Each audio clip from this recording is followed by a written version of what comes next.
In fact, I have offices both in Virginia and in Maryland. I'm a lawyer. There you go. And I will offer that I'm a proud husband and father. Lived in the Washington, D.C. area my whole life, local, University of Maryland. My law practice going on about 30 years, gentlemen, and I have focused my practice on helping people who have been injured. I am a personal injury lawyer, a plaintiff's trial lawyer.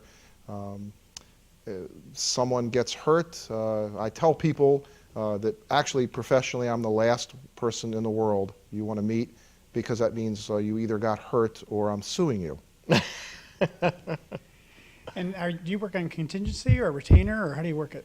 Yes, I work on a contingency fee, and you know, perhaps some don't know what that means. Everybody is understanding, of course, that hourly billing is the way that most lawyers charge their clients.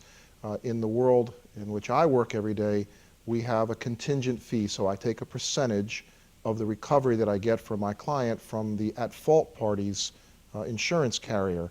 And the contingency fee system is one that is really a good thing, because it allows people who otherwise wouldn't have the ability to pay an upfront hourly fee or retainer to a lawyer to access legal services, to then be able to get their fair share of justice and compensation, which is, in today's economy, certainly, you know, hiring a lawyer is a financial decision for many, even though your rights may have been trampled on. Yeah.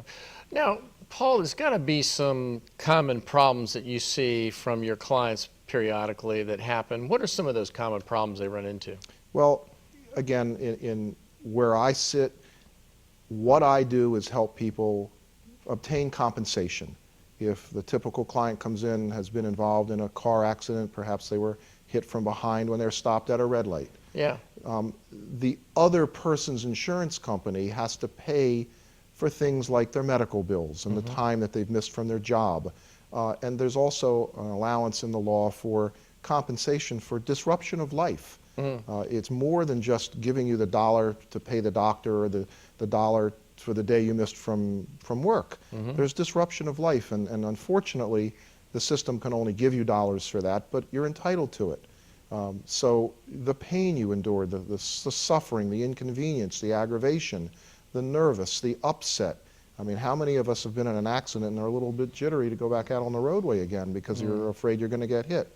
Yeah. So to answer your question, the problems are that people truly have been brainwashed by the insurance industry. They think they're going to call the insurance companies first after an accident, and the insurance companies are going to help them.